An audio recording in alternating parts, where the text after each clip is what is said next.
दिल्ली का जंतर मंतर देश की राजधानी का वह स्थान जहां आवाजें उठती हैं, उम्मीदें जन्म लेती हैं और लोकतंत्र की परीक्षा होती है।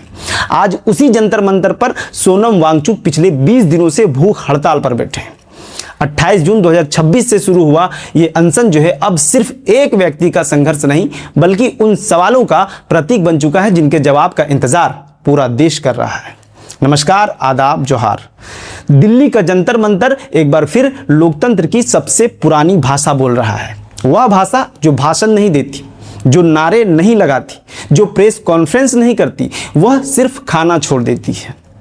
और जब कोई इंसान खाना छोड़ देता है तो सवाल सिर्फ उसके पेट का नहीं रहता है, सवाल पूरे सिस्टम का हो जाता है। आज जंतर मंतर पर बैठे हैं सोनम वांगचुक, वही सोनम वांगचुक जिन्हें कभी नवाचार, शिक्षा और लद्दाख के पर्यावरण की लड़ाई के लिए सम्मान दिया गया। आज वही व्यक्ति देश की शिक्षा व्यवस्था पर सवाल उठाने के लिए भूख हड़ताल पर बैठे हैं। उनका कहना है कि देश के करोड़ों छात्रों का भविष्य जो है वो बार बार होने वाले पेपर लीक और परीक्षा घोटालों के कारण दांव पर लगा है। वे परीक्षा सुधार, जवाबदेही और शिक्षा मंत्री के इस्तीफे जैसी मांगों के समर्थन में अनिश्चितकालीन उपवास कर रहे हैं। उनकी सेहत बिगड़ने पर दिल्ली हाईकोर्ट ने प्रशासन को नियमित स्वास्थ्य निगरानी और जरूरत पड़ने पर चिकित्सकीय हस्तक्षेप सुनिश्चित करने को कहा है। लेकिन कहानी सिर्फ सोनम वांगचुक की नहीं है, कहानी उस छात्र की भी है जो गांव से शहर आया, जिसके पिता ने खेत गिरवी रखा, मां ने अपने गहने बेचे, बहन ने अपनी पढ़ाई छोड़ दी ताकि बेटा डॉक्टर बन सके, इंजीनियर बन सके, सरकारी नौकरी पा सके। लेकिन पेपर परीक्षा से पहले ही बाजार में बिक गया और उसके बाद सरकार ने कहा जांच होगी। अब जरा सोचिए, देश में पेपर लीक नया शब्द नहीं है। हर साल कहीं ना कहीं कोई परीक्षा रद्द होती है, कोई भर्ती रुक जाती है, कोई जांच बैठ जाता है और फिर कुछ महीनों बाद जो है नई परीक्षा, नई विज्ञापन, नई फीस, नया एडमिट कार्ड, लेकिन पुरानी समस्या वही का वही।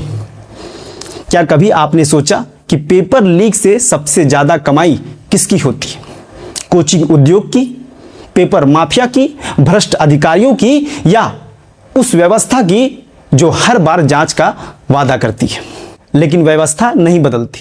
देश में लाखों युवा वर्षों तक तैयारी करते हैं। 2026 में राष्ट्रीय स्तर की परीक्षा से जुड़े विवादों ने छात्रों के बीच गहरा अविश्वास पैदा किया और इसी पृष्ठभूमि में ये आंदोलन सामने आया। सवाल यह भी है कि क्या परीक्षा सिर्फ एक पेपर होती है?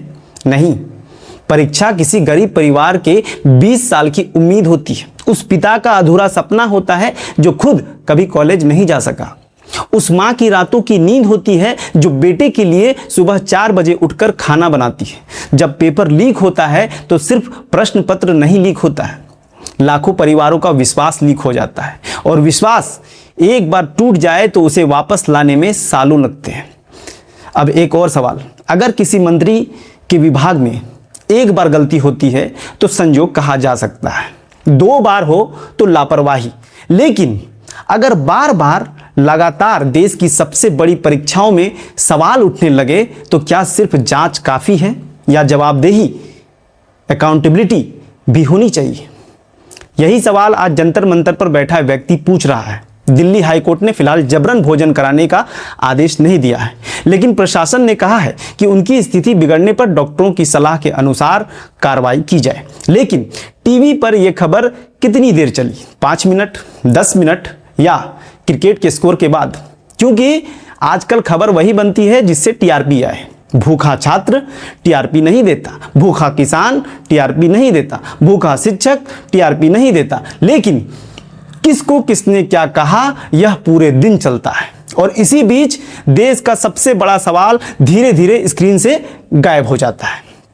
यह भी दिलचस्प है, जब कोई चुनाव होता है तब युवा जो है वो देश का जो है भविष्य कहलाता है, लेकिन जब वही युवा रोजगार, परीक्षा, पेपर लीक या भर्ती की बात करता है तो उसे इंतजार करने को कहा जाता है कि आप इंतजार करें।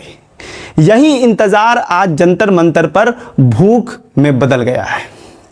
अब ये आंदोलन सफल होगा या नहीं, सरकार मांगे मानेंगी या नहीं, यह आने वाला समय बताएगा। लेकिन इस आंदोलन में एक ऐसा सवाल जरूर छोड़ दिया है जिसका जवाब जो है किसी अदालत के पास नहीं, किसी आयोग के पास नहीं, किसी प्रेस कॉन्फ्रेंस के पास भी नहीं।